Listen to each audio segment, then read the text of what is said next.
ಮಕ್ಕಳೇ, ಏಕಚಕ್ರ ನಗರದಲ್ಲಿ ಕುಂತಿ 5 ಮಕ್ಕಳೊಂದಿಗೆ ಅಂದರೆ ಪಾಂಡವರು ಉಳಿದು ಬರುತ್ತಾರೆ. ಆ ಸಂದರ್ಭದಲ್ಲಿ ಬಕಾಸುರನನ್ನು ಭೀಮಸೇನ ಕೊಲ್ಲುತ್ತಾನೆ. ಆದರೆ ಅವರು ಭೀಮಸೇನ ಕೊಂದಿದ್ದಾನೆ ಹೇಳಿ ಎಂಬುದನ್ನು ಯಾರಿಗೂ ತಿಳಿಸಿರುವುದಿಲ್ಲ. ತಾವು ಉಳಿದಂತಹ ಮನೆಯ ಬ್ರಾಹ್ಮಣನಲ್ಲೂ ಸಹಿತ ಆ ವಿಷಯವನ್ನು ಗೌಪ್ಯವಾಗಿ ಇಟ್ಟಿರುತ್ತಾರೆ. ಕೊನೆಗವರು ಏಕಚಕ್ರ ನಗರವನ್ನು ತಾವು ಬಿಟ್ಟು ಹೋಗುವುದಾಗಿ ಹೇಳಿದಾಗ ಆ ಬ್ರಾಹ್ಮಣರ ಮನೆಯಲ್ಲಿ ಎಲ್ಲರಿಗೂ ತುಂಬ ದುಃಖವಾಗುತ್ತದೆ. ಅವರು ಅಷ್ಟು ಅನ್ಯೋನ್ಯವಾಗಿದ್ದರು. ಇವರ ಗುಣವನ್ನು ನೋಡಿ ಮೆಚ್ಚಿಕೊಂಡಿದ್ದರು. ಆದರೆ ಅವರು ಮುಂದುವರಿಯುವ ನಿರ್ಧಾರ ಮಾಡಿದರು.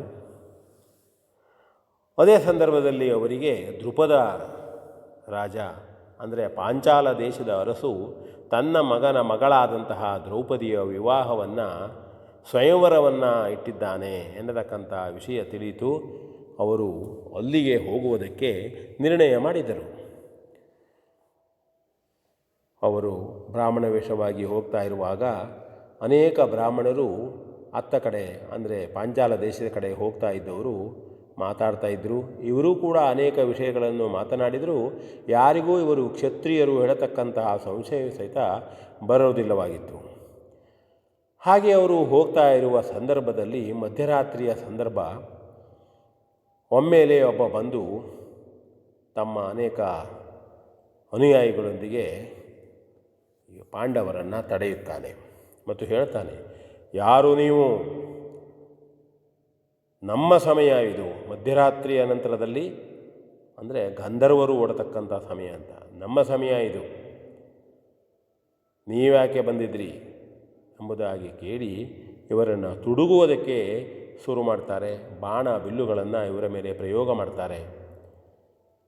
ಆಗ ಅನಿವಾರ್ಯವಾಗಿ ಅರ್ಜುನ ತನ್ನಲ್ಲಿದ್ದಂತಹ ಬೆಳಕಿನ ಕೊಳ್ಳಿಯನ್ನೇ ಅಸ್ತ್ರವನ್ನಾಗಿ ಉಪಯೋಗ ಮಾಡಿ ಆಗ್ನೇಯಾಸ್ತ್ರದ ಮೂಲಕ ಅವರಿಗೆ ಪ್ರಯೋಗಿಸ್ತಾನೆ.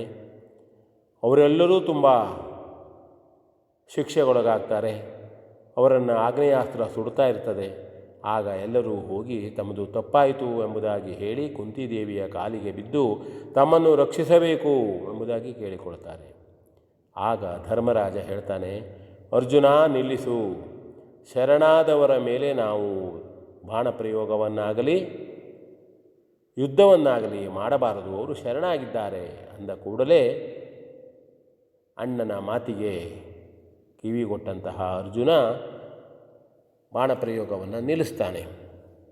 ಆಗ ಆ ಗಂಧರ್ವ ಬಂದು ನಿಂತವನು ಹೇಳ್ತಾನೆ, ನೀವು ಯಾವುದೋ ಮಹಾಪುರುಷರಿದ್ದೀರಿ, ನಿಮ್ಮನ್ನು ನೋಡಿದರೆ ಬ್ರಾಹ್ಮಣರು ಎನ್ನತಕ್ಕದ್ದಕ್ಕಿಂತ ನಿಮ್ಮಲ್ಲಿ ಕ್ಷತ್ರಿಯ ಗುಣ ಕಂಡು ಬರ್ತಾ ಇದೆ ನನಗೆ.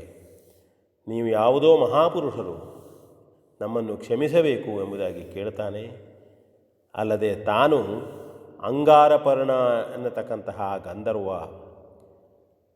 ಕುಬೇರನಿಗೆ ಸಹಚರ, ನನ್ನನ್ನು ಚಿತ್ರರಥ ಎಂಬುದಾಗಿಯೂ ಕರೆಯುತ್ತಾರೆ ಎಂದು ಹೇಳಿ ಪಾಂಡವರಿಗೆ ವಂದಿಸ್ತಾನೆ ಮತ್ತು ಹೇಳ್ತಾನೆ, ಅರ್ಜುನ ಮಹೇಂದ್ರನ ಮಗನಾದ ಕಾರಣದಿಂದ ಅವನಿಗೆ ನನ್ನಲ್ಲಿ ಇದ್ದಂತಹ ಚಾಕ್ಷುಷಿ ವಿದ್ಯೆಯನ್ನು ನೀಡುತ್ತೇನೆ, ಅಂದರೆ ಬೋಧಿಸುತ್ತೇನೆ. ಅದು ಮಾಯೆಯಿಂದ ಕಾಣದೆಯೇ ಯುದ್ಧ ಮಾಡುವವರನ್ನು ಗುರುತಿಸುವುದಕ್ಕೆ ಅನುಕೂಲವಾಗ್ತದೆ. ಅದಲ್ಲದೆ ಒಂದು ಪ್ರದೇಶದಲ್ಲಿ ಇದ್ದುಕೊಂಡು ಅದೆಷ್ಟೋ ದೂರದ ಪ್ರದೇಶದಲ್ಲಿದ್ದಂತಹ ವಿಷಯವನ್ನು ಕೂಡ ನೋಡಬಹುದು, ತಿಳಿದುಕೊಳ್ಳಬಹುದು. ಅಲ್ಲದೆ ನಿಮಗೆ ಪ್ರತಿಯೊಬ್ಬರಿಗೂ ತಾನು 100 ದಿವ್ಯಾಶ್ವಗಳನ್ನು ಕೊಡ್ತೇನೆ. ಅವು ನಿಮ್ಮ ಯಾವ ರೀತಿಯಾಗಿ ನಿಮಗೆ ಹೋಗಬೇಕು ಎಂಬುದಾಗಿ ಮನಸ್ಸು ಹೇಳುತ್ತದೆಯೋ ಅಲ್ಲಿಗೆ ಹೋಗತಕ್ಕಂತಹ ಶಕ್ತಿ ಉಳ್ಳತಕ್ಕಂಥವಳು ಎಂಬುದಾಗಿ ಹೇಳ್ತಾನೆ. ಆಗ ಅರ್ಜುನ, ಇಲ್ಲ, ನಾವು ಶರಣಾದವರಿಂದ ಅದನ್ನು ಸ್ವೀಕರಿಸುವುದು ಸರಿಯಲ್ಲ ಎಂಬುದಾಗಿ ಹೇಳಿದಾಗ, ಆ ದೃಷ್ಟಿಯಿಂದ ನಾನು ದಾನ ಮಾಡುತ್ತಿಲ್ಲ, ನಿಮ್ಮ ಶೌರ್ಯ ಧೈರ್ಯಗಳನ್ನು ನೋಡಿ ಮೆಚ್ಚಿಕೊಂಡು ನಾನು ನಿಮಗೆ ಕೊಡುತ್ತೇನೆ ಎಂಬುದಾಗಿ ಹೇಳಿದಾಗ ಅವರು ಒಪ್ಪಿಕೊಳ್ತಾರೆ ಮತ್ತು ಇನ್ನೊಮ್ಮೆ ಬಂದು ನಿಮ್ಮಲ್ಲಿ ಪಡೆಯುತ್ತೇನೆ, ನಿಮ್ಮಲ್ಲೇ ಸದ್ಯದಲ್ಲಿ ಉಳಿಯಲಿ ಎಂಬುದಾಗಿ ಹೇಳ್ತಾರೆ. ಅವನು ಒಪ್ಪಿಕೊಳ್ತಾನೆ ಮತ್ತು ಅವರಿಗೆ ಹೇಳ್ತಾನೆ, ನೀವು ನೋಡಿದರೆ ನೀವು ಕ್ಷತ್ರಿಯರು ಎಂಬುದು ನನಗೆ ಈಗ ಖಚಿತವಾಯಿತು. ಆದರೆ ನಿಮಗೆ ಮಂತ್ರಾಲೋಚನೆಗಾಗಲಿ ಪೌರೋಹಿತ್ಯಕ್ಕಾಗಲಿ ಒಬ್ಬರು ಬ್ರಾಹ್ಮಣರು ಇರುವುದು ಸೂಕ್ತವಾದದ್ದು.